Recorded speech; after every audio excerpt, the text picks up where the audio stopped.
estoy aquí contando mi rollo. O sea, no, estamos hablando. Gracias. ¿Os ha resultado fácil llegar? ¿Os gusta el sitio? Muy fácil. Pues nada. Bueno, Madrid, por hablar. A ver, cosas de Madrid DevOps. ¿Conocéis cómo habéis llegado? O sea, ¿cómo habéis venido al evento? ¿Nos seguís en Twitter, en Meetup, en general? Meetup que Twitter. Twitter no vale para nada, ¿vale? Pues nada. Sabéis que tenemos página web, tenemos un montón de charlas grabadas. Si vienes a las charlas, somos nosotros. Pues vale que no. Y nada, que eso, que tenemos mucha historia. Desde 2009 estamos haciendo charlas, grabados, hemos hecho 2 congresos de DevOps Days en el 2020 y en 2023. Creo. El año pasado no se hizo, ¿no? ¿Eh? El año pasado no hubo. El año pasado no hubo. 23. Y ahí, digamos, eso, trajimos ponentes internacionales, se grabaron las charlas. Grabamos las charlas normalmente en el canal de YouTube, que por cierto aquí hay que hacer una historia, porque esto es una charla conjunta. Como esto no se va a grabar, yo me lanzo ya, ¿no? ¿O tengo que hacer...? Sí, se va a grabar, sí se va a grabar. Sí se va a grabar, estoy diciendo. ¿Ya se va a grabar? No. Dice que sí. Que no. Se está grabando, estamos en vivo. Luego esto lo borráis, ¿no? Luego se borra. Bueno, que ya está. Que voy ya presentando. En serio. ¿Ya voy? Vale. Venga. Pues eso, que bienvenidos. Espera. Ahora voy. Bienvenidos a una charla de Madrid DevOps. Llevamos mucho tiempo sin dar una charla presencial, entonces os agradecemos que hayáis venido y que ya que lo hayáis comentado, etc. Tenemos que agradecer a The Bridge que nos cede el espacio, tenemos que agradecer a DevSecon que hacemos la charla con ellos y nada. Normalmente el Madrid DevOps es como una especie de punto de encuentro, que la gente venga, comente lo que necesita. También es muy importante la parte de después de la charla, que la gente explique si tiene una necesidad o si quiere aprender o qué es lo que está haciendo. O sea, hay un canal de Telegram, hay una página web, hay un Meetup, que creo que es por donde hemos venido, un canal de Twitter. Y nada, ya sin más, presento a Alex Fernández, Pinchito, en X, y él nos va a hablar de temas relacionados con migraciones de base de datos. Digamos que es como que está dividido en 3 partes y ya nos irás contando. Sí. Pues muchas gracias. Muy bien, muchas gracias. Bueno, pues aquí tengo esta ayuda auxiliar para que estéis interesados, ¿vale? Hay 10 chupachus y sois como 8, o sea que muy mal tiene que darse para que no pillemos todo, ¿vale? Así que tenéis que estar atentos para responder a las preguntas. Entonces, hoy vamos a hablar de migraciones de base de datos. ¿Quién ha usado alguna vez una base de datos? Bien, todos. ¿Quién ha migrado alguna vez algo de una base de datos? De una a otra, casi todos. Muy bien. Pues los que lo habéis hecho sabéis que puede ser un tema muy sencillo o puede ser algo muy peliagudo, ¿no? Puede ser migrar de MySQL 10, bueno, 10 no existe todavía, 8.0.2.3 a 8.0.2.4, entonces es trivial, o puede ser una tecnología completamente distinta, como MongoDB y SQLite, por ejemplo, hacer una migración de una a otra, que puede ser un poquito más complicada. ¿Y esto por qué tiene que ver con DevOps? Pues porque parte de las operaciones que se hacen, para mí DevOps es todo lo que se hace de operaciones, es decir, de manejo de máquinas, de levantar máquinas de infra, con código, con script, con una herramienta, con un, no sé, con un Kubernetes. Para mí todo eso entra un poco dentro de lo que es DevOps. Y las migraciones de base de datos, pues muchas veces se hacen con un script, se hacen con una herramienta más compleja, se puede hacer de muchas formas distintas. Y hay unas cuantas estrategias que ayudan mucho a hacer nuestro trabajo. Bueno, pues yo soy según mi hija Lucía, soy Papucho. Alex Pinchito Fernández también me llaman. Soy un DevOps ya de lomo plateado, gracias a mi avanzada edad, a mis canas en la barba. Y estoy ahora mismo trabajando en Full Circle desde hace un mes y pico, que es una pequeña consultora, luego os contaré un poco más. Y me gusta mucho migrar bases de datos. Cuando me dejan solo, migro bases de datos de una a otra, así, pim, pam. ¿Por qué? Ni lo sé. Entonces, no sé si conocéis este libro, Database Migrations, de la editorial O'Reilly. ¿Os suena? ¿A alguien le suena? Pues menos mal, porque es falso. No existe, se lo ha inventado ChatGPT. Este libro no existe, pero por desgracia debería existir. Como veis, el tema de toda la presentación es los elefantes, los mamuts, los mastodontes, ¿vale? Porque Postgres, sabéis que el logotipo de Postgres es un elefante, y para mí las bases de datos son pues estas bestias pardas que van a 2 por hora, que van muy lentas, pero que son muy seguras y muy estables. Así que por eso es todo el tema de la charla. Hoy vamos a ver, como ha dicho Antonio, unas cuantas partes distintas. Primero, un cambio pequeñito que puede ser un cambio de esquema dentro de una base de datos. Esto hay gente que diría que no es una migración, pero en realidad estamos migrando datos dentro de la misma base de datos. Luego un cambio de tabla, que es pasar datos de una tabla a otra. Y por fin un cambio de almacenamiento, cuando pasas de una base de datos a otra distinta. Y luego unas conclusiones. Entonces, para llevar la contraria vamos a empezar por el final, que es cambio de almacenamiento. Cuando estamos pasando de un tipo de mastodonte a otro tipo de mastodonte distinto. Puede ser un PostgreSQL y un Oracle o lo que os apetezca. En otros tiempos, cuando yo estaba trabajando en MediaMarkt de 2013 a 2017, pues fijaos todos los cambios que hicimos de datos. Cuando yo entré en 2013, que acababa de empezar la empresa, usábamos Couchbase. Lo migramos a Memcacher. Luego lo pasamos a Redis. Hicimos una tentativa con Postgres que no funcionó y lo tuvimos que tirar a la basura. Pasamos parte de los datos a Redshift. Luego pasamos a BigQuery. Como veis, muchas tecnologías dispares, que no son del mismo tipo. Una no SQL en memoria, otra no SQL, otra SQL, otra de datos orientadas a columna, otra base de datos tradicional como Postgres. Y entonces, pues, cogimos mucho rodaje de migrar datos de una base de datos a otra. Pero voy a enseñar un caso que para mí es más interesante, que no tiene nada que ver con MediaMarkt, que es un caso práctico que me pasó hace un año y pico. Una historia, es un proyecto que tengo yo que se llama LibreCounter, que es un contador, pues, a la antigua usanza, ¿vale? Que es un contador de visitas de estos como los que había antes en las páginas, ¿os acordáis? Y este contador lo que hace simplemente contar los visitantes que vienen. No guarda cookies, entonces por eso no tengo que poner el maldito aviso de la GDPR. Por eso empecé este proyecto, porque en mi blog personal, pinchito.es, pues no tenía ganas de tener el aviso de cookies. Entonces digo, me voy a montar un proyecto que no tenga cookies, que no tenga ningún dato personal, que no recopile IPs, que no recopile ningún dato personal y, por tanto, que no necesite poner el aviso de maldito aviso de las cookies. Y dije, bueno, pues voy a usar el MongoDB. ¿Por qué no? Craso error, diréis vosotros. Porque resulta que tiempo después hablé con Midu. ¿Quién conoce a Midu? ¿A Midu Dev? ¿No la conocéis? El mayor influencer de tecnología de habla hispana, pues este señor, resulta que le dije, oye, tío, tengo un proyecto personal, LibreCounter, puedes promocionarlo en tu directo. Y dijo, venga, que te lo voy a promocionar. Y entonces lo sacó en su directo. El resultado, pues fijaos la CPU lo que hizo, ¡pum!, se fue a tomar por saco. En la red, pues fijaos, en ese momento que lo mencionó, todos sus secuaces empezaron a entrar.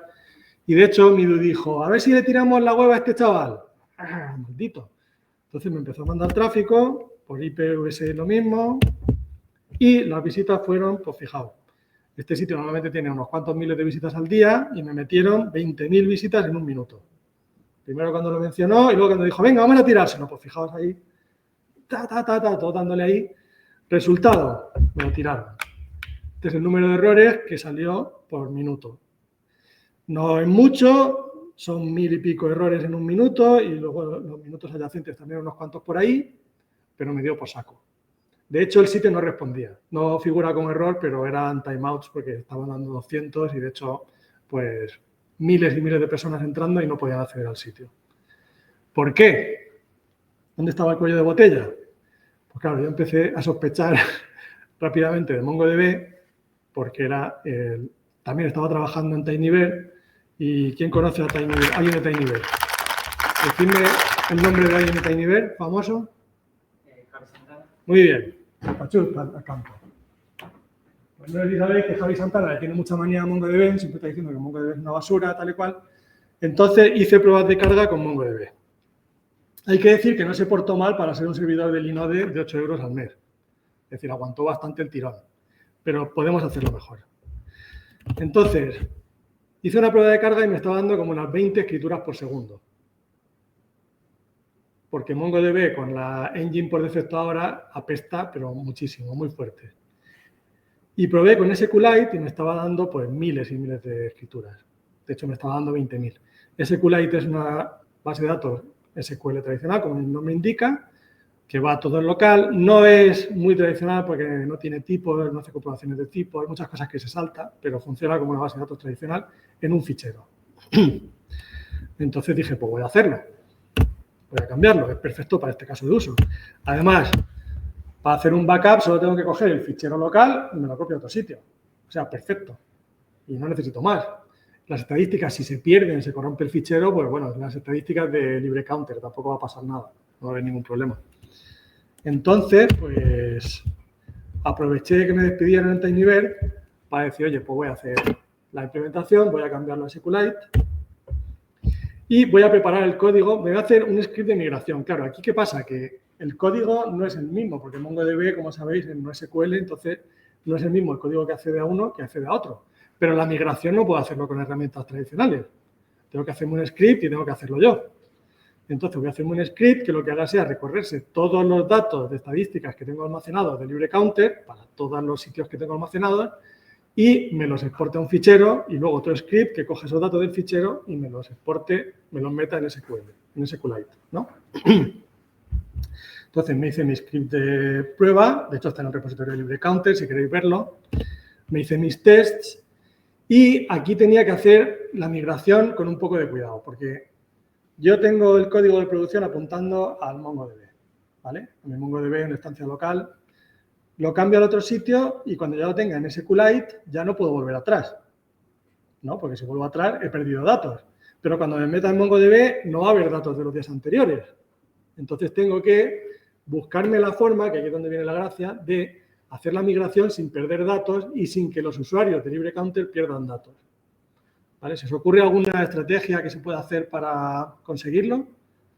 Si fuera el mismo tipo de base de datos, puedes hacer una instancia que replique la otra y cuando las dos estén en sí, tienes una y la otra se convierte en la primaria. Pero ahora que es una tecnología diferente, te tienes que currar a mano.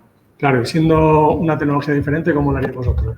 Ya en plan debate, en plan coloquio. No, yo no tengo la solución mágica. Yo me he buscado una que me funcionó, pero... Que puedes hacer un proxy, quizás, que todo el tráfico vaya al proxy y el proxy distribuya las escrituras a ambos, ¿no? Así puedes llegar hasta un sync. Igualmente tienes que hacer una replicación manual, a lo mejor en batches de 1000 por tabla, lo que sea, hasta que el script se acabe. Eso, tengo que hacer lo que se llama una estrategia de backfill, ¿no? Es decir, copiar todos los datos de la antigua a la nueva, de alguna forma. Entonces puedo simplemente recorrer y ir copiando en el otro sitio, en el SQLite. Pero, ¿y qué pasa si me equivoco, si hay un error a mitad del script? Se me va a quedar la migración a la mitad. Entonces, yo tengo la ventaja de que mi SQLite es un fichero local. Así que yo me hago mi migración, ¿vale? Pero no empiezo a tirar todavía de SQLite, sino que sigo tirando de MongoDB y ejecuto mi replicación, la tengo en mi fichero y cuando yo quiera cambio el código para que en vez de escribir en MongoDB, escriba en SQLite. Claro, tengo una rama de it, una rama, el main accede a MongoDB.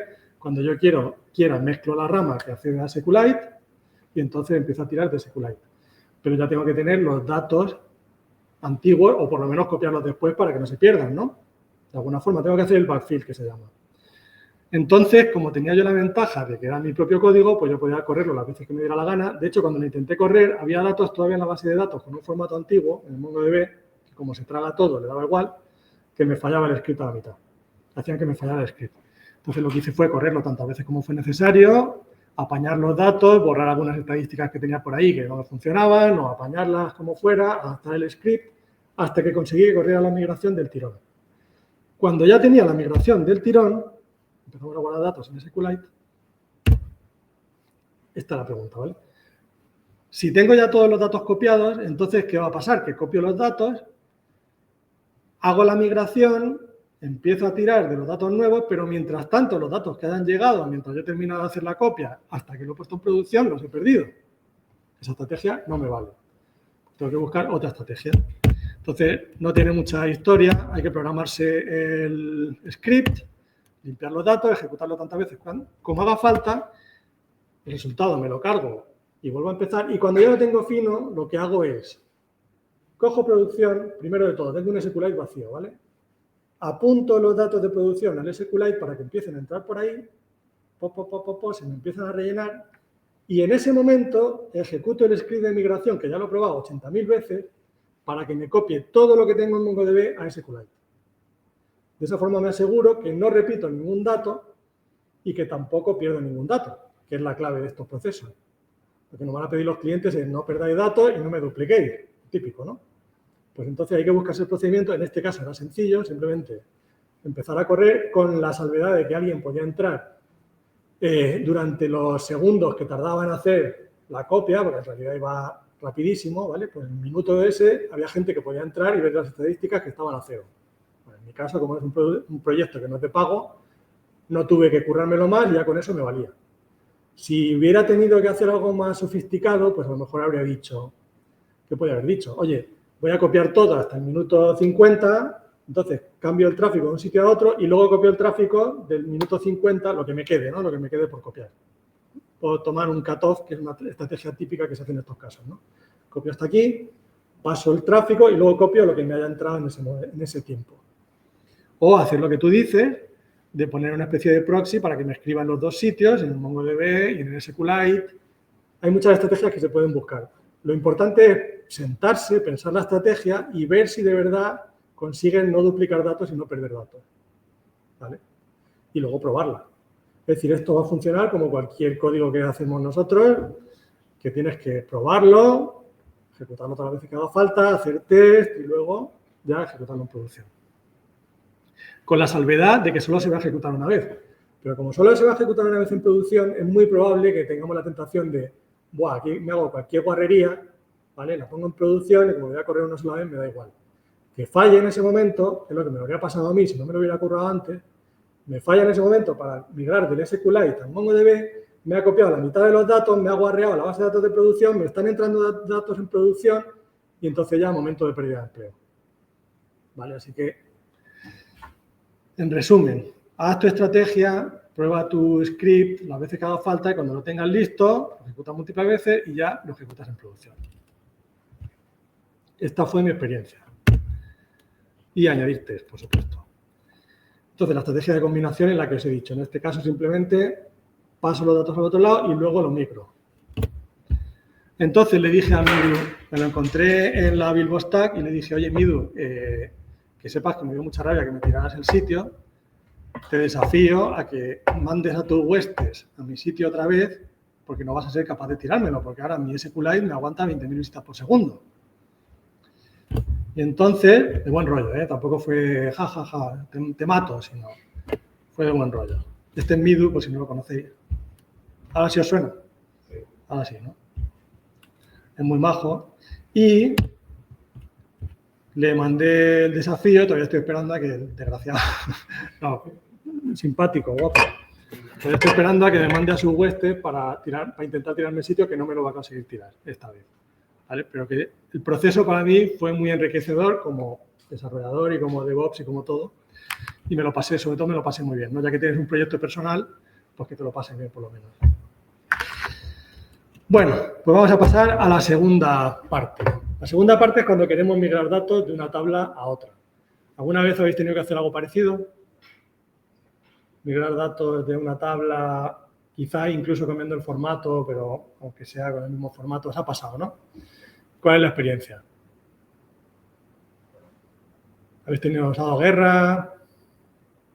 Vamos a ver unas cuantas estrategias de cómo hacer esto.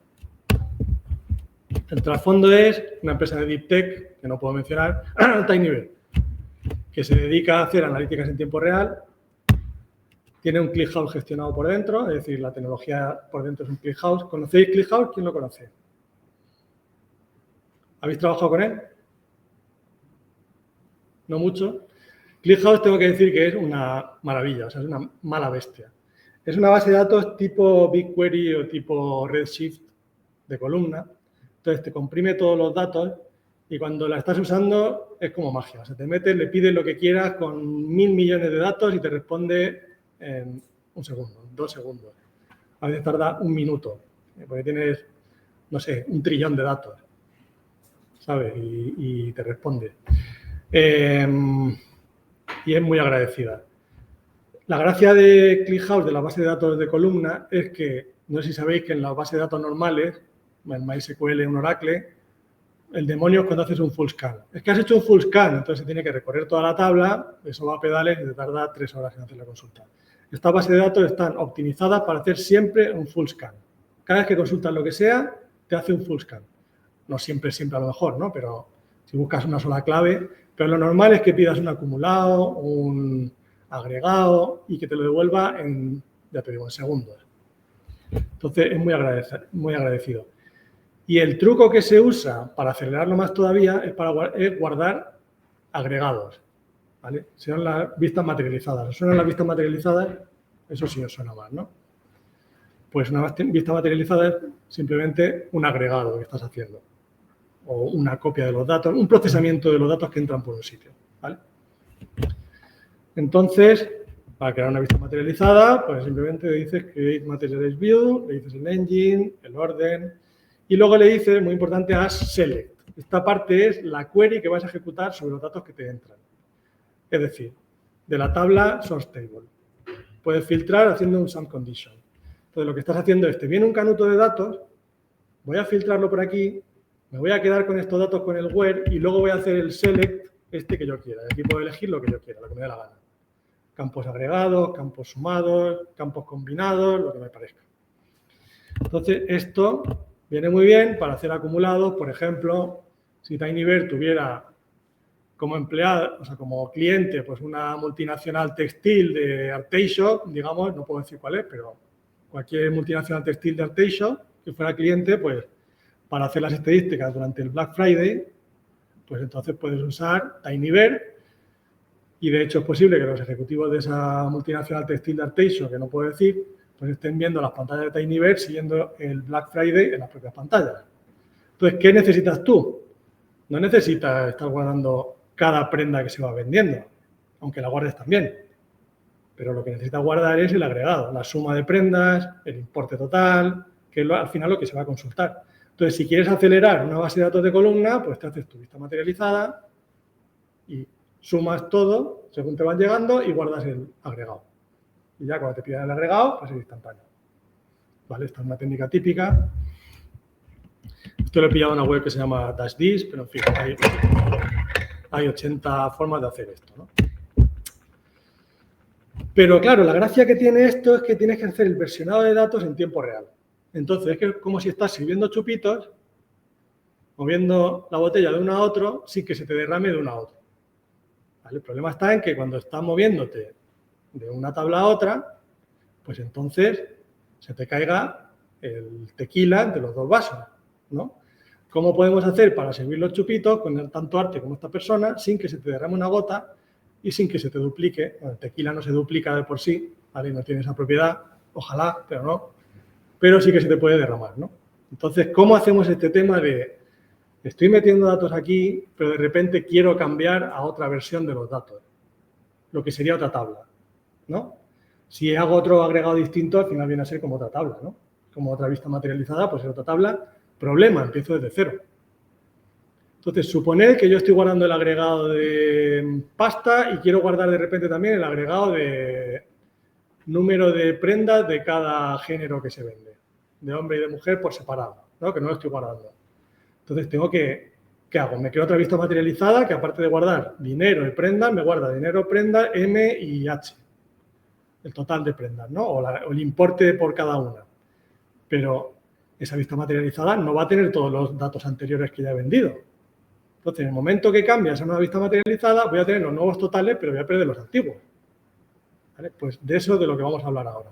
¿Cómo conseguir ese paso sin perder datos? ¿Vale? Bueno, pues aquí viene el plato fuerte. ¿Habéis merendado bien? ¿Sí? Venga, voy a dar un chupachus a alguien que estáis muy callados. Os veo muy empanados. Bueno, esta chica ya la ha matado. Toma, llévate un chupachus. ¿Sí? No te preocupes. No tienes que excusarte, mujer. No. Que te vayas con algo. Ah, ¿te quedas ahí? Bueno, pues ya tienes el chupachus. Perfecto. No, mejor todavía. Entonces, ¿qué pasa? De repente, nosotros vamos recibiendo datos, pim, pam, y tenemos aquí nuestro total, la versión 1, ¿vale? Y queremos pasar a la versión 2, el total W. En el momento que hagamos el deploy de la segunda versión, y nosotros vamos guardando aquí en nuestro almacenamiento 1, nuestra tabla 1, digamos, ¿no? Vamos guardando aquí los datos, pam, según va llegando. Pero si de repente cambio y paso a una segunda tabla, un segundo total, entonces los datos se me van a empezar a acumular aquí. Pero esto de aquí, ¿qué hago? ¿Cómo lo relleno? Pues ejecuto una migración, ¿vale? Y le digo, oye, ejecutamos una select sobre la tabla antigua, píllame los datos antiguos, me los agrega y me los metes en mi total nuevo. ¿Entendéis? Esto lo tengo que hacer en algún momento después de hacer un deploy. Pero claro, si estoy versionando mis totales, a lo mejor digo, me he equivocado, voy a volver a la versión anterior. Y de repente vuelvo a la V1, hago un revert aquí en esta versión, y resulta que ahora los datos me van a entrar otra vez en el 1, pero tengo aquí un hueco, el tiempo que estoy metiendo en la 2. Entonces tengo que ejecutar otra select y decir, oye, cógeme los datos de la 2, la migración inversa. ¿Entendéis? Esto es lo mismo que se hace con SQLite o otras herramientas, que cuando haces cualquier cambio en la base de datos tienes la modificación en un sentido y luego la modificación inversa, ¿no? Tienes el add column y tienes el drop column. Tienes el añadir tabla y el eliminar tabla. Pues aquí es algo así, pero con los datos que están entrando en tiempo real. ¿Se entiende más o menos esta movida? Esta historia de versionar datos, esto es como el santo grial de las analíticas en tiempo real. TinyBear dedicó durante un año a un montón de gente a ver si resolvían este problema. Tomaron una solución distinta de esto. Yo no estaba en ese equipo, además, yo por cierto, está en mi visión, ¿vale? Yo no soy un especialista de esto y no trabajé en ello. Pero sí sé que la solución de TinyBear no llegó a cumplir las necesidades de los usuarios. Y algo parecido lo ha hecho mucha gente en analíticas en tiempo real. Cómo versionar estos agregados, cómo versionar las tablas y cómo versionar todo esto según está recibiendo datos sin perder datos por el camino. Y es muy complicado y que yo sepa, pues no se ha resuelto todavía de forma satisfactoria. ¿Vale? Yo voy a contar algunas aproximaciones que se pueden hacer a este problema. Una de ellas sería esta, ¿vale? Así la más primitiva que se me ocurre es, oye, pues me monto una migración en un sentido, me monto una migración en otra. Observad que si estoy guardando, por ejemplo, acumulados, en algún sitio tengo que guardar los datos en crudo para poder tirar de ellos para luego volver a agregar. Porque si solo tengo el agregado, lo llevo bastante mal. Porque ahí no tengo forma de... Sí.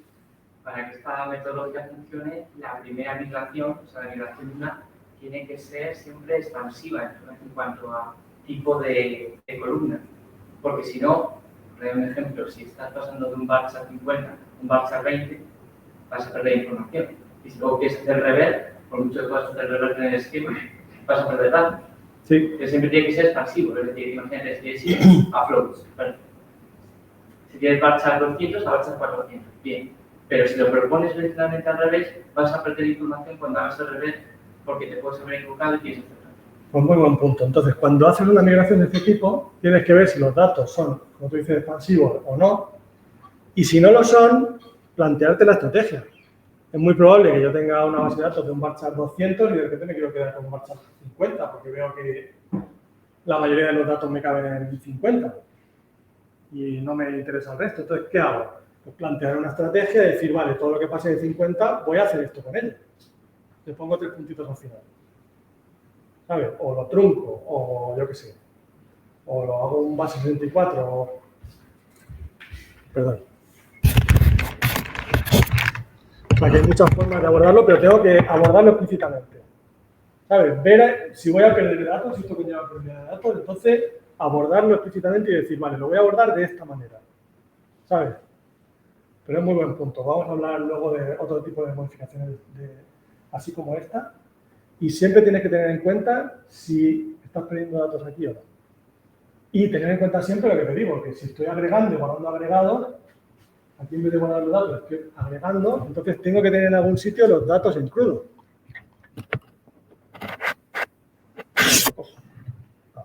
Tengo que tener en algún sitio los datos en crudo para poder agregarlos otra vez. ¿Entiendes? Entonces, todo esto son consideraciones que tengo que tener en cuenta.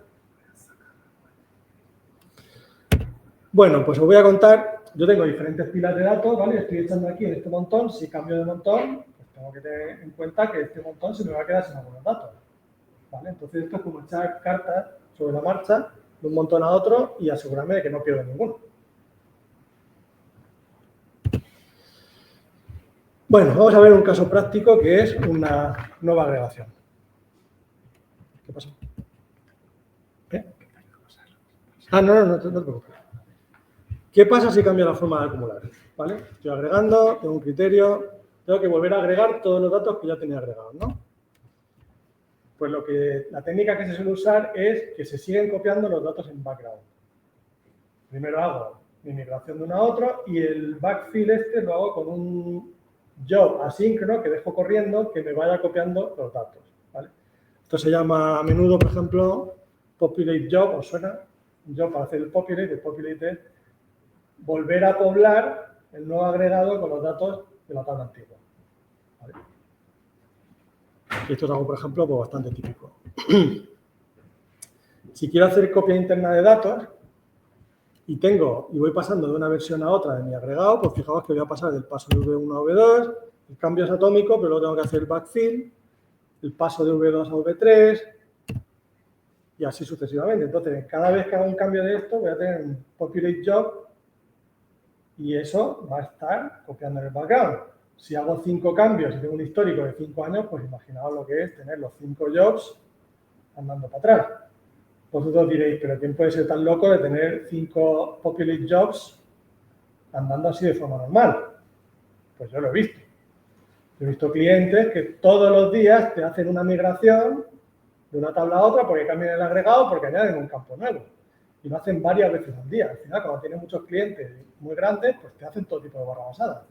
Entonces, acabas teniendo todos los jobs esos que van renqueando y que van haciendo el backfill cada uno por su lado, con tablas de muchos teras, por no decir petas. Así que, pues esto al final se te acaba dando también. Bueno, pues ahora por fin vamos a ver los cambios de esquema. Cuando tienes una tabla y en la misma tabla dices voy a cambiar la forma en la que guardo un dato, ¿vale? Lo vamos a hacer no porque sea más interesante que lo otro, sino porque nos va a dar unas cuantas pistas de cómo abordar también las otras tareas que acabamos de ver, ¿vale? Aquí tenemos un cuadro de un elefante de guerra, muy guay, ¿vale? Esto es, tienes tu elefante, pues voy a tunearlo, ¿vale? Voy a tunearlo ahora para que sea un elefante guerrero. Pues lo que vamos a hacer ahora es tunear nuestro elefante.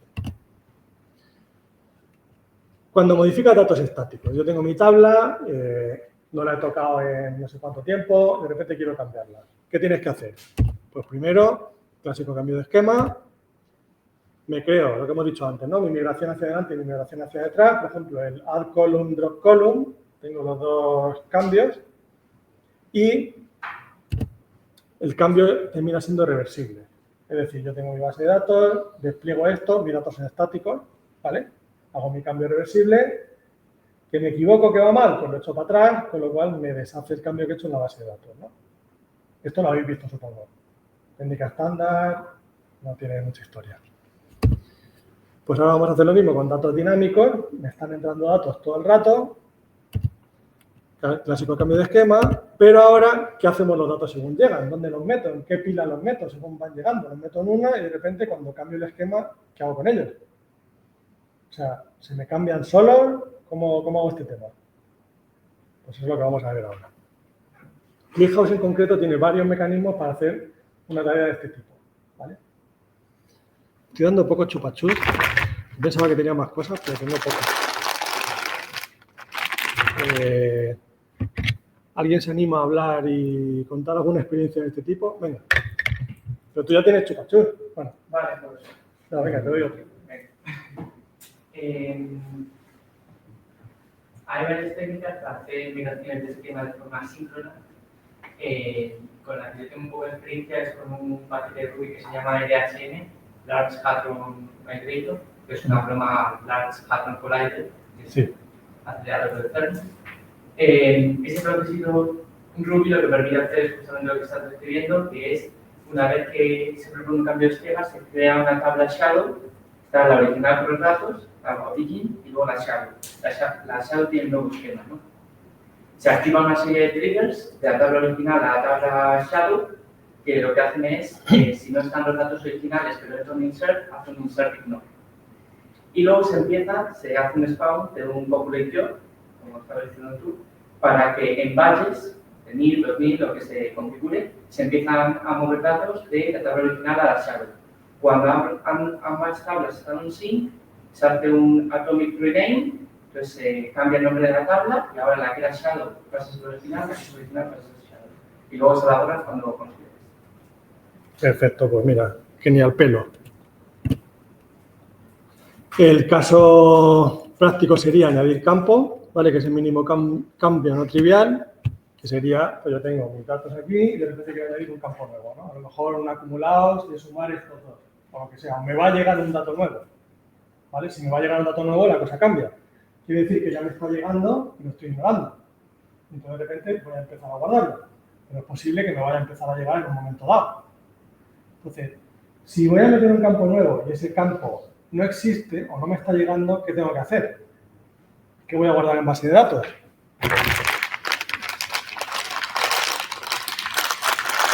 ¿Alguien? Otra vez. Dale. Cuando se añade el campo nuevo, normalmente para no romper la compatibilidad con la aplicación que está leyendo de dicha tabla, se tiene que definir un default. ¿Vale? Si no, rompes la compatibilidad con la app. O sea, requieres cambios en la app para que puedas seguir tirando la misma tabla. En este caso, tiene inserts. Pero ¿qué pasa si no existía este campo? Le puedo meter un default a los que lleguen nuevos, pero si no existe, ¿qué hago? Bueno, le metes un default o defines la columna de la tabla.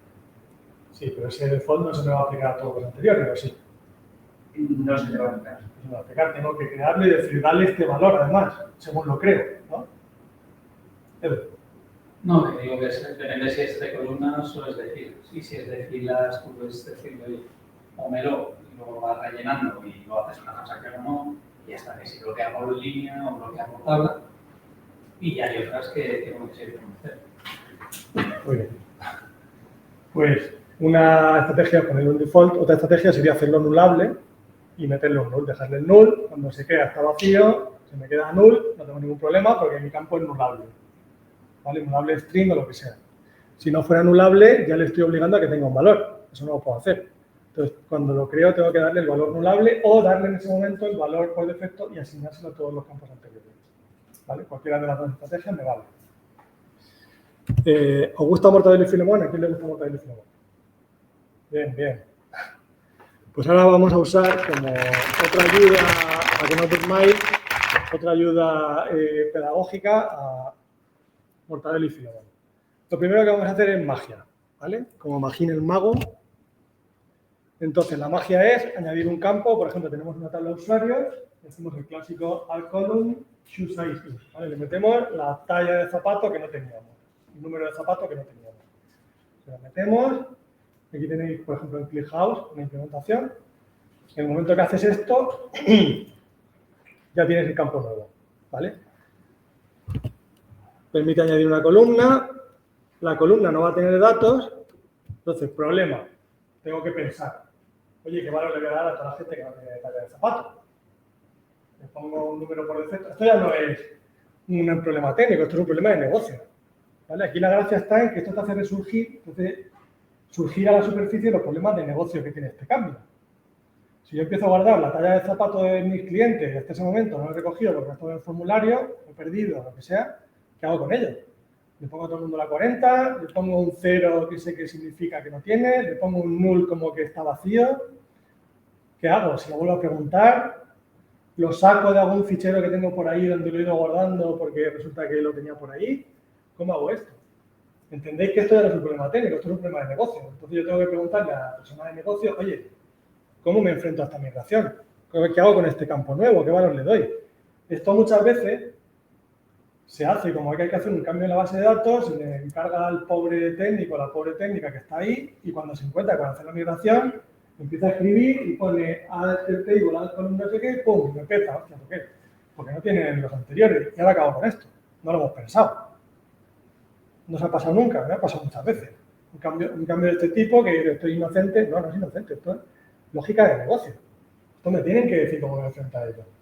Yo por mí, si no me dicen nada por defecto, lo dejo a null, lo pongo nullable, pero que sepan que cuando se meta la gente, algunos van a tener talla de zapatos y otros no.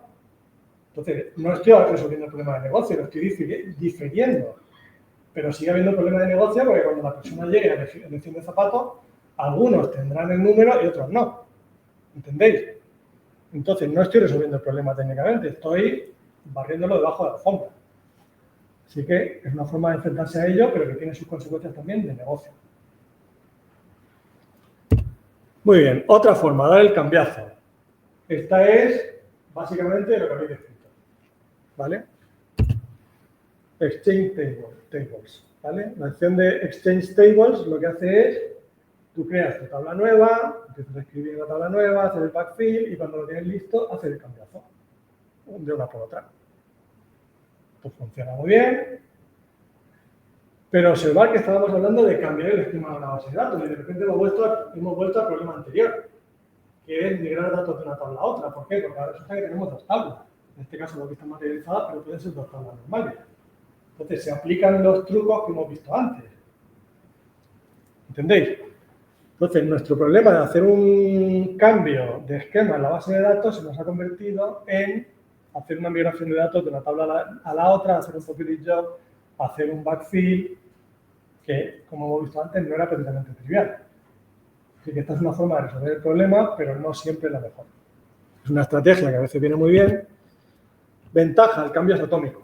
Cuando yo lo cambie, esto va a cambiarse en producción en un milisegundo. Es decir, va a caer entre las cosas con uno o en el otro, no van a entrar en los dos. Eso estoy seguro. Problema, una de las vistas materializadas no tendrá datos, podemos hacer traspaso, hacer el populate, el backfill, etc. ¿Vale? Otra estrategia, el cambio atómico. ¿Alguien ha leído el sulfato atómico? ¿Sí? ¿No? ¿Pero qué hacéis con vuestra vida? Un cambio muy gracioso, hombre. Bueno, además, fijaros que alegre que Pipileto está aquí, Filemón, antes de que le pique el mosquito gigante. Pues esto es un... Yo tuve la suerte de que me tocó en TinyBear la tarea de implementar esta historia, ¿vale? Porque rondaba por ahí, nadie se quería enfrentar con ella, todo el mundo la ignoraba, y entonces llegó el más idiota de todos, que fui yo, y entonces me tocó implementar esto, o sea, no en ClickHouse, que no existía, sino, digamos, abrírselo a los clientes y tener en cuenta todas las posibles implicaciones que podía tener para ellos. Esto quiere decir que yo tengo una vista materializada, que como hemos visto antes es una especie de filtro, ¿no? Que tú haces un select sobre una tabla, linkas los datos, los filtras y los metes en otra, y le puedes decir que haga un modify query con la query, o sea, el filtro ese lo podemos cambiar sobre la marcha. Esta es una cosa que te permite hacer ClickHouse, como he dicho. Si le preguntáis a ChatGPT o a DeepSeek, que lo he hecho, os dice, no, la forma de hacer cambios atómicos en ClickHouse es haciendo el Exchange Tables, que acabamos de ver antes. Pero no te dice que esto existe, tú le picas. Pero oye, ¿seguro que no existe? No, eso no existe. ¿Por qué? Yo qué sé, porque tiene sus temas, ¿vale? Pero sí que se puede hacer. Yo puedo hacer un alter table, modify query, cambiar ese filtro y cambiar los datos según me están llegando. ¿Vale? Le voy a dar a Alejandro y le voy a despertar. ¡Ey! Entonces, cuando lo cambias, de forma atómica se te cambia en producción, pero tienes que tener en cuenta unas cuantas cosas. Por ejemplo, ¿qué pasa si cambio la tabla origen? ¿Qué va a hacer esto? Pues seguramente se me descojona. ¿Qué pasa si la SL no es compatible con lo que yo tenía? Pues seguramente se me descojona. Entonces tengo que hacer una serie de comprobaciones, ¿vale? Para ver que la query que no me cuele nada chungo que me vaya a tirar a misma factura. Entonces, esa fue parte de la diversión, fue implementar todas estas movidas para que no permitiera hacer cosas que fueran demasiado contra natura, ¿vale? Esto me sirve si estoy pasando por una vista materializada intermedia, ¿vale? Entonces estoy filtrando los datos por ahí, lo estoy pasando por ahí, quiero hacer el cambio, pues más o menos sencillo, porque ya esa vista materializada, la cambio sobre la marcha. Cuando funciona es estupendo, porque no tengo ni que hacer el populate, ni que volver a hacer el agregado, ni nada. Pero el problema que tiene muchas limitaciones. Eso sí, la columna nueva que yo estoy creando, de nuevo, no tendrá datos y tendré que hacer el backfill y pensar lo que hago, ¿vale? Como lo que hemos dicho del número de zapatos, pues si no lo tenía antes, pues ahora no lo voy a tener mágicamente, ¿vale? Pero digamos que no tengo que cambiar toda la vista materializada. Y, por último, bueno, aquí además vemos que esto es Mortadelo y Filemón con temática de elefantes, pues perfecto, ¿no? Esto me va a venir al pelo, cuando lo vi dije, no, lo tengo que poner como sea. Pues resulta que es el transformador metabólico, que es simplemente cambiar una columna. Hago el modify column. Ahora fijaos que lo que estoy haciendo aquí es ponerlo anulable, porque además casualmente cuando en TinyBear se encontraron con esto, vieron que no se soportaba el cambio de una columna no anulable a anulable, o viceversa. Entonces, adivinad a qué especie de idiota allí le tocó hacer esta movida de implementación. Bueno, pues me tocó eso, que fue súper divertido. Aquí lo que hacemos es decirle que una columna que era string, ahora va a ser anulable string. ¿Qué opináis de este cambio? No lo veis claro.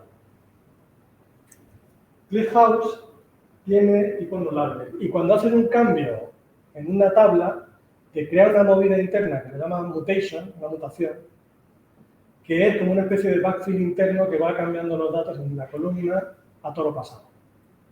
Y lo va haciendo así porque además si lo tienes en cluster, la mutation se va pasando de una máquina a otra. Es acojonante lo que hace. Lo estuvimos mirando un colega y yo varias semanas. Este tema es acojonante lo que hace. Te crea la mutación, te garantiza que la mutación se va a ejecutar en el mismo orden en todas las máquinas del clúster. Entonces, si tú haces una mutación y luego un insert, en todas las máquinas del clúster te va a hacer primero la mutación y luego el insert. Es decir, te lo ordena y te lo va pasando en el mismo orden que tú lo estás lanzando, para asegurarse de que todos los nodos tienen lo mismo. Pero claro, si yo hago un insert y una mutación, es lo mismo que una mutación y un insert, ¿no? Porque si en la mutación estoy cambiando el tipo de nullable a no nullable, por ejemplo, si estoy cambiando de int32, si yo cambio el orden del insert, entonces me puede generar efectos distintos, ¿no? Entonces, ¿vosotros creéis que ClickHouse crea una mutación para hacer este cambio? ¿Quién se atreve? ¿Alguien se aventura? Sí. ¿Alguien se aventura por aquí? Venga, si hay solo hay dos opciones. ¿Alguien va a ganar? Para el seno, para Windows, eso sí. Muy bien. Alguien va a ganar seguro. Efectivamente. Pero que podría haber sido de la otra forma, ¿eh? Esto lo han implementado ellos así.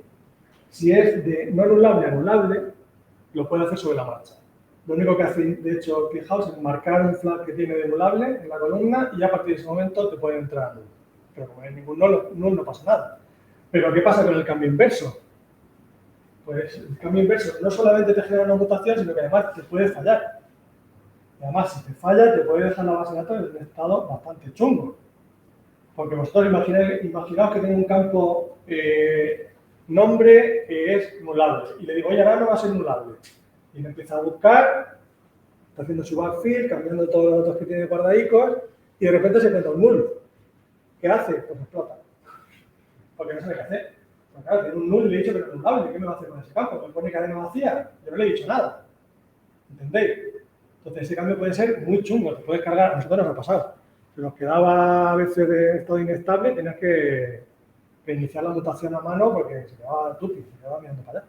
Y una pregunta, no entra en nivel en el sentido porque lógicamente en el grupo es hacerlo fácil, pero en una aplicación normal que tú tengas, la aproximación de transformaciones directamente sobre la tabla que no son reversibles ya por definición y que no puedes garantizar nada, es de gilipollas, ¿no?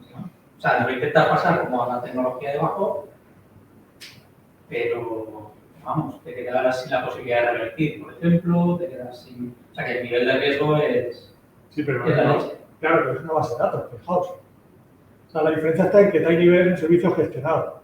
Entonces, TinyBear por eso te prohíbe hacer la operación de quitarle el nulable a la tabla. No, si la pregunta es si tú crees que es buena idea. O sea, porque yo lo haría siempre a nivel de aplicación, escribiendo los dos sitios, viendo tal, chequeando que ahora, vale, ya están sincronizadas y después haciendo... O sea, si lo bajas a la base de datos, pues aparte de negocio,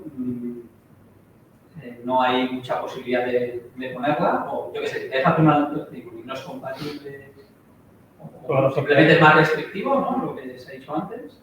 O sea, la posibilidad de cargarla está súper a tope. Sí, pero la base de datos, tú sabes que ¿cómo se dice esto? Son herramientas de bajo nivel y te implementan mecanismos, no política. La política la tienes que poner tú. Ellos te dan el mecanismo. Si tú lo quieres usar y lo usas mal, ellos te dicen, yo no lo haría, pero si lo quieres hacer tú, asegúrate primero de que no tienes ningún null. ¿Sabes? O sea, una base de datos, sabes que te permite pegarte tiros en el pie con mucha facilidad. Y este es uno de ellos.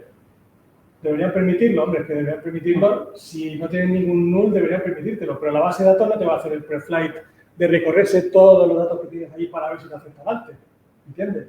La base de datos te hace el alter y o te funciona o te funciona. Te tiene que responder ya. Y si es algún cambio o una mutación, te dice que sí y se queda haciendo la L del background. Pero si el background falla...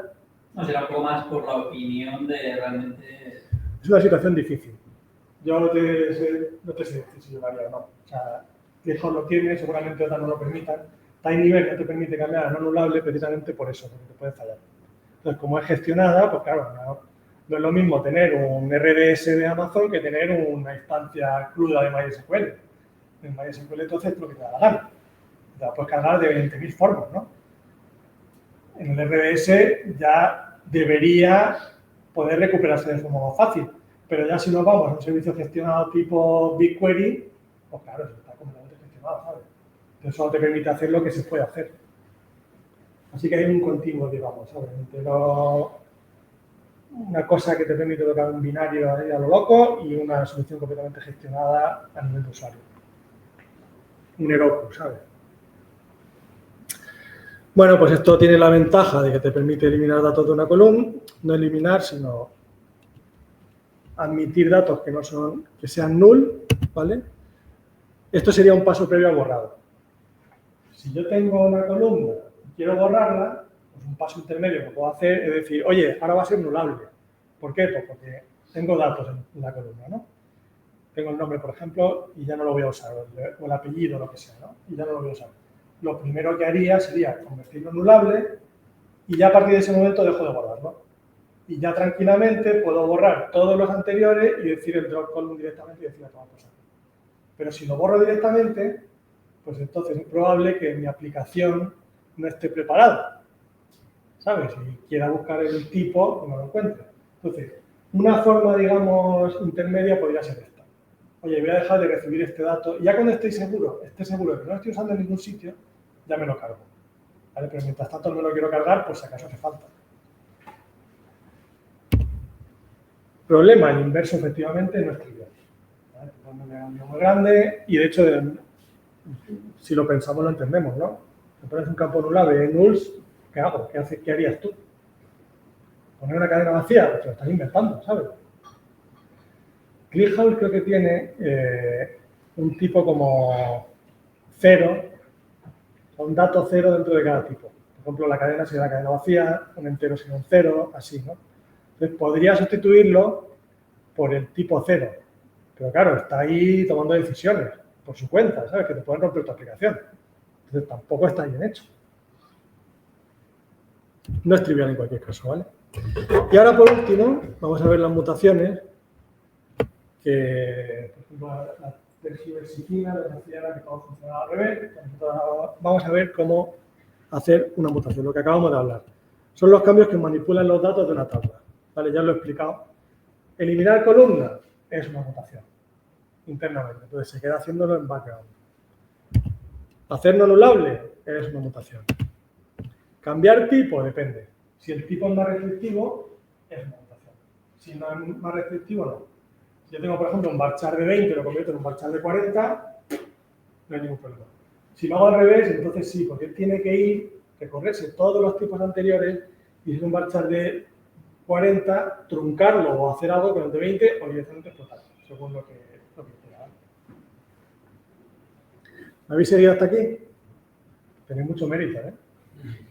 Esto es durillo. Yo cuando estaba escribiendo digo, esto es infumable. Mucho mortadelo y filemón, mucho elefante, pero esto no hay Dios que se lo trague. Bueno, pues entonces ya estamos llegando al fin. Me queda poco. Yo lo que propongo es lo que hemos dicho antes. Vamos a fijarnos en los cambios de esquema para ver cómo haríamos los cambios de tabla. ¿Vale? Nos da pistas de cómo haríamos. Entonces podemos hacer, para añadir un atributo, podemos hacer este proceso. Primero vamos a añadir el campo como nulable. ¿Vale? Como nulable porque lo estamos añadiendo de nuevas, no va a tener valores en los anteriores, entonces vamos a decir, oye, esto puede ser null. ¿Vale? De hecho, en todos los anteriores va a ser null. A continuación empiezo a añadir valores. Cuando me aseguro de que todos tienen valor, entonces lo voy a hacer no anulable. Y a partir de ese momento ya lo puedo usar como yo quiera. Esto obviamente lo puedo abreviar, porque a lo mejor si el null es un valor aceptable, pues simplemente lo tengo que meter en la aplicación, pues me salto este paso, ¿no? Sería añadir un valor como anulable, empiezo a añadir valores y ya lo uso como yo quiera. Pero para eliminar un atributo, el proceso que puedo seguir es el contrario. Primero dejo de usarlo. Esto parece una tontería, pero no es ninguna tontería, ¿no? Tengo mi aplicación que está usando el campo en 80 sitios, pues lo primero es asegurarme de que de verdad no está entrando ninguna query que esté tocando este campo. Cuando ya estoy seguro de que no tiene ningún usuario, voy a hacerlo anulable. Y ya aseguro de que puede tener un valor nulo. Después elimino todos los valores y por fin me cago la columna. ¿Entendéis la idea, no? Estos pasos graduales me hacen, pues es lo que le decía antes a Edu, ¿no? Cuando tú estás programando, normalmente no te interesa hacer un cambio en producción todo de golpe. Te interesa ir haciéndolo poco a poco. Por ejemplo, tengo mi cambio, añado una feature flag, debajo de la feature flag pongo mi código que va a hacer una cosa nueva, cuando estoy listo lo activo, ¿no? Lo voy haciendo poco a poco hasta que por fin digo, ¡pum!, lo activo. Pero en el momento que yo quiera que no vaya bien, lo desactivo, sin ningún problema. Esto sería algo parecido. Sería una forma gradual de hacer cambios, como una feature flag, ¿vale? Voy metiendo mis valores y ya cuando me aseguro de que tiene los valores que yo quiero, lo empiezo a usar. Y viceversa. Cuando me aseguro de que nadie lo está usando, lo puedo usar. ¿Entendéis? Pues, conclusiones. Me quedan aquí, ahora lo voy a repartir. Los cambios, cuanto más atómicos, mejor. Menos guerra nos va a dar. ¿Vale? Pues las mutaciones dan mucha guerra, se te quedan ahí. Los populates te dan mucha guerra. Todo lo que puedas hacer de forma atómica, hazlo de forma atómica. Pero muchas veces no se pueden hacer.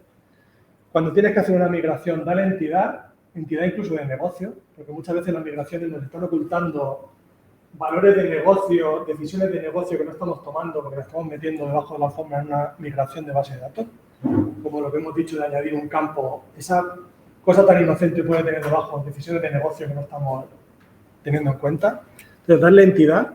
Cuando tienes que hacer un populate, darle entidad al populate y decir, oye, este populate está corriendo, está haciendo historia, tengo que gestionarlo, como se ha hecho, por ejemplo, en TinyBird tienes tus populates que puedes incluso ver, tus jobs, puedes meterte ahí y ver. Los cambios, cuanto más reversibles mejor, más fácil te van a hacer tu vida. Cuando lo vas haciendo poco a poco y cada paso es reversible, mucho mejor que hacerlo todo de golpe grande, como cualquier otro cambio que hagas en cualquier sistema, ¿no? Hombre, ¿qué tal? Hola. Pasa. Volvemos a empezar si quieres, ¿eh? ¿No? Vale. No hay problema. Y luego respeta la base de datos. Cuando tienes que trabajar con una de ellas, que sepas que muchas veces es como un elefante. Es una entidad lenta, pesada, pero que hace su trabajo. Entiende lo que hace y trabaja con ella. Muy importante. Esto es consejo general, ¿no? Bueno, pues muchísimas gracias. Aquí tenéis las diapositivas. slides.com/Fernández, la última, si metéis aquí, veréis la lista de las presentaciones que tengo, pues la última es esta de aquí, si queréis echarle un vistazo y ver las referencias. Y ahora, pequeño momento, visito nuestro bar, nueva empresa Full Circle, hacemos soluciones digitales a medida, tenemos un operador virtual móvil 100% operativo que hemos hecho, para un cliente el año pasado, a un prototipo de integración con OpenAI, si tenéis cualquier proyecto de este tipo digital, pues estamos ahí para hablar con vosotros, ¿vale? Vendosa Panda. Muchas gracias.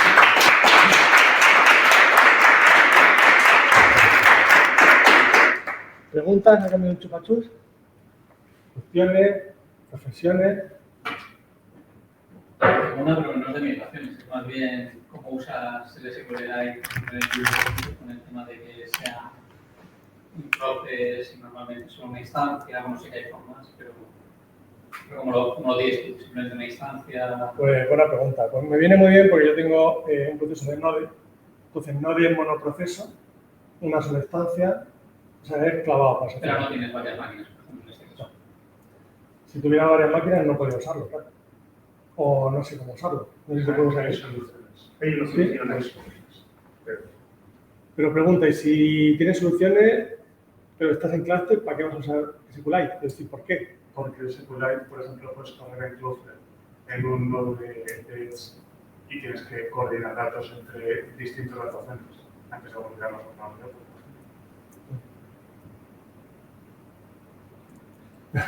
Esto sabe más tú más que yo. Para mi caso de uso es perfecto. ¿Te ha tocado? ¿Puedo hacer una pregunta? Sí. Pues mira, ¿qué tienes tu caso? Por eso. No soy de DBA ni nada de eso, tengo curiosidad y quería preguntarte tu opinión sobre todas estas soluciones mágicas que te venden libres o base de datos, estas cosas antiguas, normalmente del proveedor que quieren que te vayas de hora y las cosas de hecho y que te dicen que bueno, uno pone eso y eso, o sea, eso te voy a responder. Supongo que no es así en la práctica, pero sí. ¿Tenés alguna opinión sobre esto? Yo tampoco lo sé. Y no con las migraciones, de cuando se hace cambios tecnológicos directamente. No los he usado, pero la verdad, hacer una migración es simplemente un código que se recorre una tabla, ¿no? Que puede ser a trozos, como ha dicho él, por ejemplo, con el de Ruby on Rails, y al final es recorrerte tus datos y pasarlos a otro lado. Si tienes la lógica de negocio, tienes una ventaja que esa gente no tiene. ¿Sabes? Porque yo sé la estrategia que quiero hacer con mis datos. Exactamente. Entonces, vale, puedo elegir un check con los que sea, pero, por ejemplo, cuando hicimos la migración que os he pintado ahí de Redshift a BigQuery, ahí teníamos miles y millones de datos. En MediaSmart era un proveedor de anuncios para móvil. Entonces, teníamos, yo creo que casi seguro, un registro o varios por cada uno de vosotros que estáis aquí. ¿Sabes? Porque a poco que uses una aplicación de estas con anuncios, te están mandando tus datos a 800 plataformas por ahí y una era la nuestra. Entonces teníamos miles y millones de datos, miles de millones de datos. A lo mejor 10.000 millones de datos, sin exagerar, ¿eh? Entonces, teníamos que migrar de Redshift a BigQuery. La migración era un procesito que creamos nosotros, que iba recorriendo las claves una a una y que las leía de Redshift y las escribía en BigQuery. Pero claro, no garantizábamos ni atomicidad ni narices. O sea, cero atomicidad, podían duplicarse datos. En nuestro caso no, porque solo pasábamos el proceso una vez. Pero luego lo que hacíamos era repasarlo otras cuantas veces. Lo pasábamos entero, el proceso duraba como 3 o 4 días. Pero teníamos la gracia de que tenían la clave primaria del usuario, que era el ID de Advertising ID este, ¿vale? Que era nuestra clave primaria. Y luego podíamos hacer una repesca y en el Redshift, mientras hacíamos la migración, es decir, estábamos en Redshift. Empezábamos a migrar. 3 días después terminábamos. Ya lo teníamos todo en BigQuery, excepto lo que había ido entrando. Entonces pasábamos a usar BigQuery. Y luego simplemente hacíamos un barrido de Redshift a BigQuery, tardaba otros 3 días, pues bueno, digamos que lo que hubiera entrado en ese tiempo, lo volvíamos a pasar. Durante 3 días el sistema estaba un poco pelado, pero tampoco era catástrofe. ¿sabes? Era para enriquecer los datos de binning. Entonces, durante 3 días se podían haber perdido datos, pero que el impacto de negocio era pequeño. Entonces, ese tipo de estrategia no es típico. Es un caso de uso muy particular, ¿sabes? Pero es válido. ¿Eh? Es válido. Claro, pero es válido. Entonces, yo esa lógica de negocio la sé yo, pero no la sabe el tío que está haciendo el migrador de base de datos. ¿Cómo la puede implementar? ¿Sabes? Entonces, lo hacíamos todos nosotros. También es verdad que eran tiempos muy locos. En 2013 hicimos nuestra propia plataforma de todo, de monitorización, nuestra propia plataforma de despliegue continuo, nuestra propia plataforma de generar instancias, nuestra propia plataforma de provisionamiento. ¿Pero por qué? Pues porque en 2013 no existía nada, no existía Docker, ¿sabes? Entonces hicimos una herramienta de andar por casa que cubría nuestras necesidades y eran muy cutres, pero en el momento que ya hubo algo mejor, pues lo adoptamos, ¿no? Pero es que ya te digo, no existía Docker en 2013. Entonces, ¿cómo lo hacías? Pues te provisionabas tu instancia con una AMI de Amazon, tal cual, y todo eso lo tuvimos que hacer nosotros en código. Entonces, hoy día, pues a lo mejor si te doy una herramienta de esas, yo sí la puedo usar, la voy a usar, desde luego. Pero yo no me da así como muy buen rollo de primera. ¿Alguien ha usado una herramienta de ese tipo? ¿Que me pueda ayudar? Parece que no son muy populares. Claro, todo eso como que cambiaste de la tabla. Y yo te lo voy sincronizando. Hacemos servicios de ODBS que te valen para migrar bases de datos de una a otra. Pero claro, respetando los tiempos. Los cambios de sistema para mí son otra cosa. Y de hecho, yo estoy más adaptado a nivel de aplicación con un patrón. O sea, añado columna, saco esto, empiezo a escribir las dos, pero cuando sí que son el mismo formato, misma versión, mismo que sea, lo que quieres es mover entre 2 regiones o replicar o juntar 2 regiones y servicios. ¿Otra pregunta? Venga. Vale. Yo te quería preguntar si has tenido experiencia subiendo de versión de motores de base de datos sin downtime. Entiendo que eso es lo bonito. En ClickHouse, por ejemplo, en TinyBear tenemos los clusters de ClickHouse y sí que los tuvimos que actualizar. Y allí lo que pasa es que estaba todo en cluster. Entonces era relativamente sencillo porque era sacar una de cluster, actualizarla, sacar otra, meterla en el cluster otra vez y así una tras otra. Entonces he estado varios meses haciendo esa historia con las de ClickHouse en concreto y había cosas que daban problemas. ¿Cierto? Por ejemplo,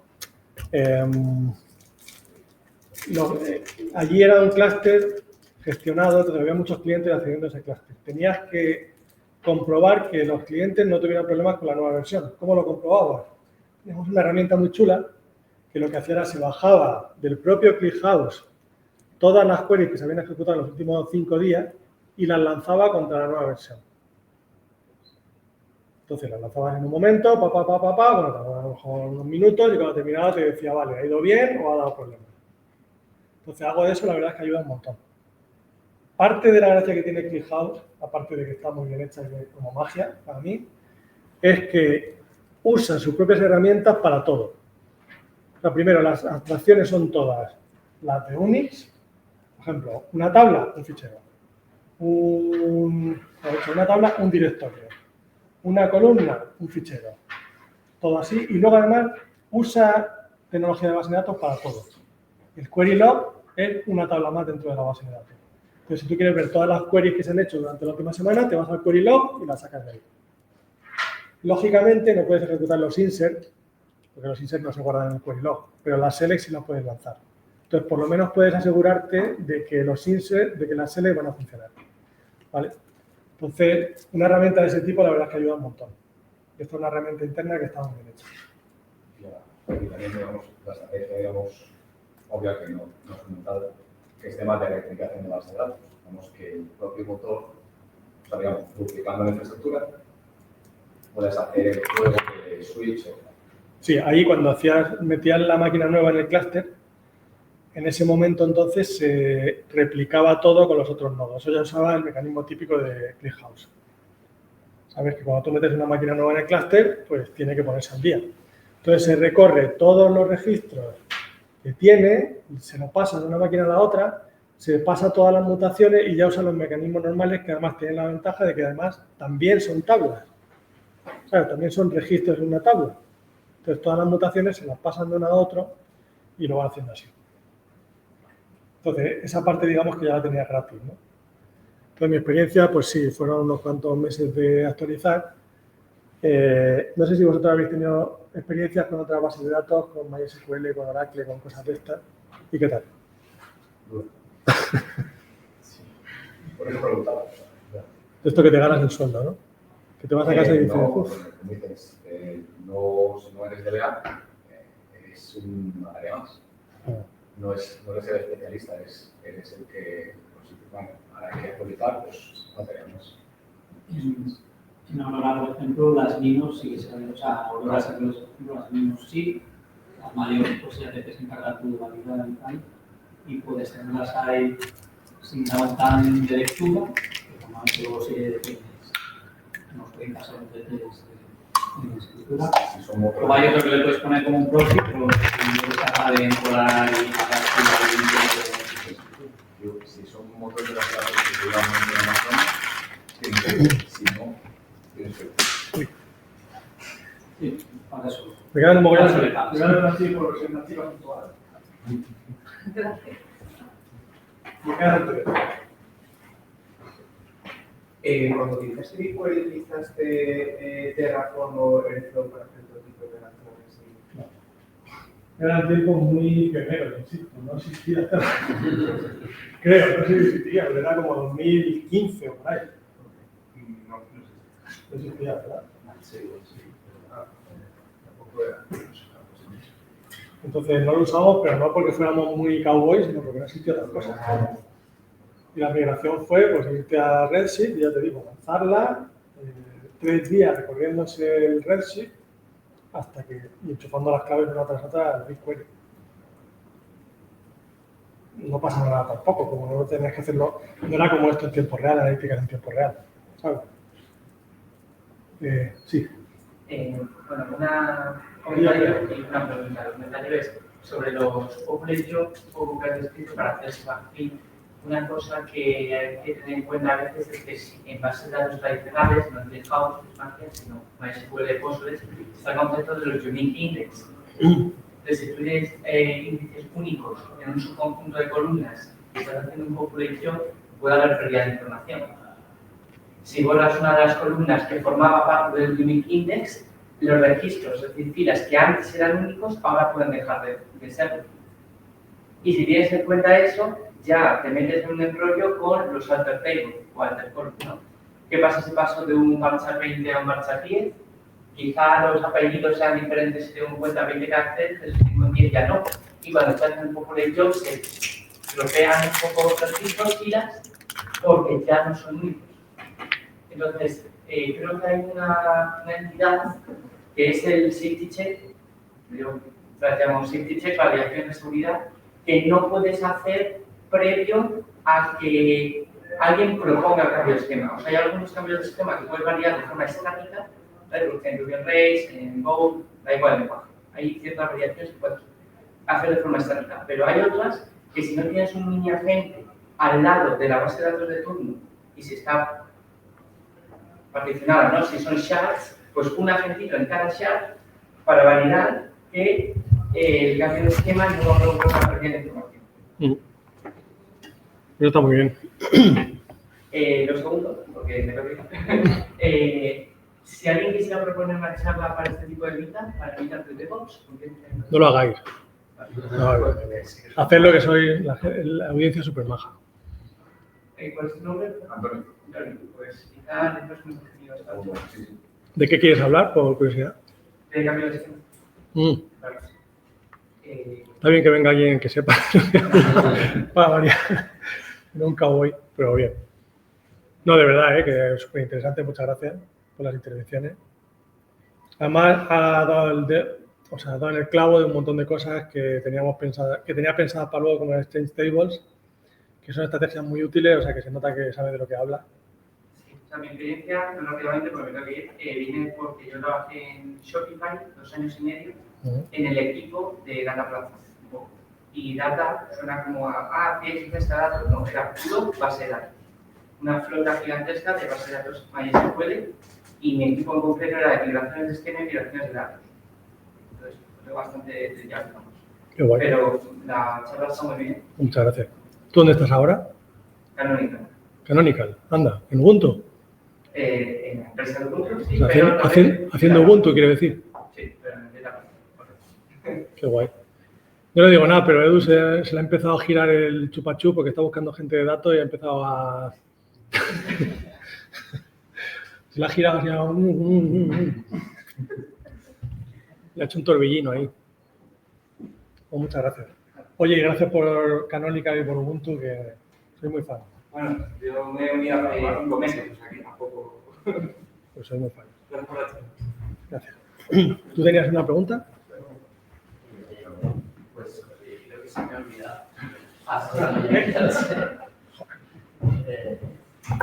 Yo veo un poco el juego, ¿no? La temporada que no había nada de nada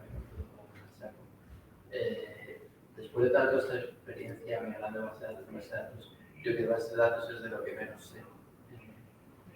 ¿Cómo recomendarías la lección para no tener que pegarte con 800 operaciones sin tener que ponerte algo haciendo un estudio de qué base de datos es la que mejor te viene?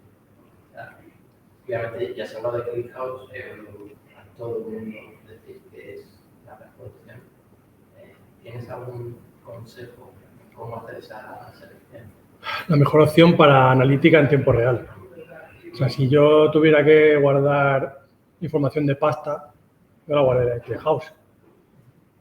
No porque me la vaya a perder más que otras, sino porque no tiene... O sea, creo que sigue sin tener transacciones, entonces te va a la guerra. O sea, vas a tener que luchar contra ella más que otra cosa. Entonces depende mucho. ClickHouse está muy bien eso, para analíticas en tiempo real. Tienes... ClickHouse se llama así, es decir, tengo que guardar todos los clics. De hecho, es un caso que tenemos en Full Circle. Un cliente dice, oye, quiero que me guardéis todos los clics que se están haciendo en la web. Pues no podemos. ¿Por qué? Porque tenemos MySQL. Entonces, tiene 2 millones de registros y está ya el pobre agotado. Entonces, para eso es mejor tener un ClickHouse o tener un BigQuery o algo así. ¿Sabes? Que se lo va a comer sin ningún problema. Y eso ya es lo que te dé la pasta. Ahora mismo tirarías de experiencia, digamos, no tirarías algún tipo de benchmarking. Yo tiraría lo más sencillo que, ¿cómo se dice en español? Que, como dicen los americanos, that I can get away with, ¿sabes? Lo más sencillo con lo que me pueda librar, salir del paso. Si te va un SQLite, tírate el SQLite de cabeza. Si te va con un MySQL, pones el MySQL. Si solamente te funciona con ClickHouse, vete a ClickHouse. Y asegúrate de que no te estás encerrando a ti mismo, ¿sabes? Estás pintando toda la habitación y te has quedado en un rincón. Asegúrate de que puedes sacar los datos de ahí de forma relativamente sencilla si puedes hacerlo. ¿Sabes lo que te digo? Sí. Entonces, ¿que te vale SQLite? Tírate para el SQLite. No, es que cuando tengas 10.000 millones de usuarios, cuando tengas 100.000 millones de usuarios, creo que voy a tener suficiente dinero a contratar a 5 desgraciados para que se coman la migración. ¿Sabes lo que te digo? Entonces, yo en el LibreCounter, con SQLite voy sobradísimo, pero vamos, el 90% de las cosas con un SQLite te va a ir perfecto. Y si ves que no, pues entonces ya te haces la migración del SQLite, que se hace rapidísimo, que se hace súper sencilla, y ya te lo llevas al siguiente sistema. ¿Sabes? Y luego, lo que te digo, diferencia entre el OLAP y el LDPD, o el LDP, perdón. O LTP, eso. El Online Analytical Processing o Online Transactional Processing o algo así, ¿no? La pena es el processing, pero bueno, la diferencia entre analítico y transacción. Que luego la gente dice, no, es que si, claro, no me voy a mover pasta con una base de datos que no sea transaccional. ¿Por qué? Porque no es transaccional. O sea, pero tú te flipas, yo he estado trabajando 5 años en ING y la base de datos que usaban no es transaccional. Te lo digo, lo sé. Un día se cayó la base de datos, se quedaron las transacciones a la mitad, estuvieron cosiendo transacciones 3 días. O sea que, y están manejando miles de millones de pavos todos los días. Entonces, no es que no puedas hacerlo, puedes hacerlo ahora, que se pasa lo que te expones, ¿sabes? Pero también la gente que nos volvemos muy dogmáticos, ¿sabes? Ya no quiero nada que no sea transaccional para mover dinero. Pues puedes hacerlo. Ahora, ten cuidado y sabe a lo que te enfrentas, ¿sabes? Pero lo puedes hacer. Meter baza ahí un poco. ¿Eh? ¿Puedo meter baza? Ve, por favor. O sea, a mí me da la sensación de que intentamos con la base de datos, como asumir que no vamos a cambiar, yo creo que debería ser lo contrario. Entonces, para el caso de uso de ahora y asumir que la vas a cambiar seguro, y aunque no quieras cambiarla, vas a actualizarla de brillo, va a cambiar no sé qué, el proveedor va a decidir, o sea que resistirse no tiene ningún sentido. Totalmente. Lo mejor que puedas para lo que sabes ahora, asumiendo te vas a comer migraciones, todas. Eso viene a mí un poco de lo que, otra cosa que te quería preguntar, después de haber hecho tantas cambios de base de datos, una de las cosas que a mí me obsesiona un poco es operacionalizar todo lo más posible. Llegaste a conseguir de alguna manera sacar algún tipo de forma de estándar de hacer estas operaciones. Ya se sabía, en aquella época yo usaba Ansible. ¿Cuál? Ansible. Ansible, sí. Llegaste a poder hacer algo mínimamente estándar en este proceso de migración, aunque sea migraciones de proxy intermedio para empezar a... Eso es muy buena idea, pero para mí el esquema viene a ser algo así. Por cierto, quería poner una referencia a movidas de mi blog de ingeniería reversible que tengo por ahí, pero no las he puesto, os habéis librado. Pero viene a ser hacer las cosas por pasos, así en este rollo, ¿sabes? O lo que hemos hablado antes de un cambio en producción de primero mete la feature flag, luego mete el código, luego activa la feature flag. Esto es muy parecido, ¿sabes? Esto viene a ser...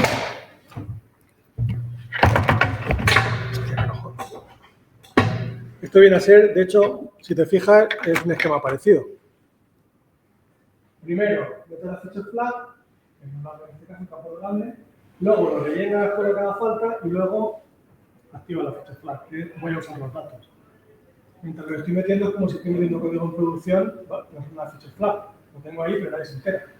En el momento que lo tengo aquí, esto entiendo que lo voy a hacer con una feature flag y cuando lo activo, mis datos de repente son visibles para todo el mundo. ¿Entiendes? O sea que esto es el mismo patrón de despliegue oscuro, dark deployment, de poner cosas en producción sin que nadie se entere. Vale. No es el mismo, pero bueno, es un patrón muy parecido. O sea, yo diría incluso que es, o sea, que no son separados. O sea, que tú realmente coordinas eso con los cambios de la aplicación. Entonces, en algún momento seguramente escribas en 2 columnas durante cierto tiempo, vayas haciendo alguno de esos pasos, o sea, mezclas los pasos de la aplicación, los cambios de la aplicación con eso. Y vas haciendo paso a paso, un poco riesgo y reduciendo. Y seguramente tengas algún paso que sea un script simplemente validar que esté correctamente. Pero ¿cómo se periodiza?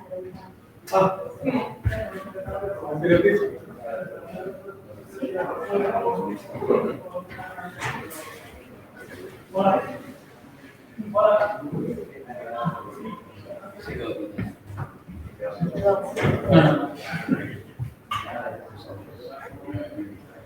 Hay que aflojar.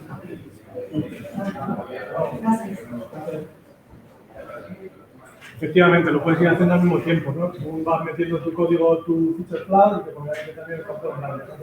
Algo parecido, ¿no? Lo vas haciendo en paralelo. De hecho, no sé, a mí me gusta lo de las migraciones en el mismo repo, entonces tú vas haciendo el cambio de base de datos, cuando se termina eso, cambia de aplicación, cuando se termina eso, seguramente otro cambio de la aplicación y después, pues igual, otro de base de datos que ya no crean, para que ya estás completamente seguro. Ultimísima. Di. Bueno, yo no sé si este ClickHouse es muy poderoso, pero normalmente cuando hacíamos migraciones en SQL y pues programábamos todo para un domingo, preferiblemente antes de un festivo o después de la medianoche.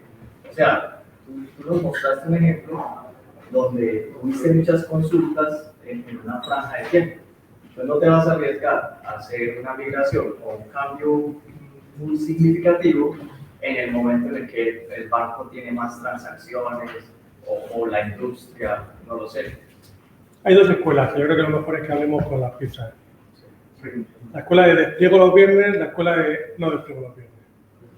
Entonces yo creo que esto es un poco parecido. Lo hablamos ahora, ¿vale? Vale, pues oye, muchísimas gracias y vamos a poner una cosa.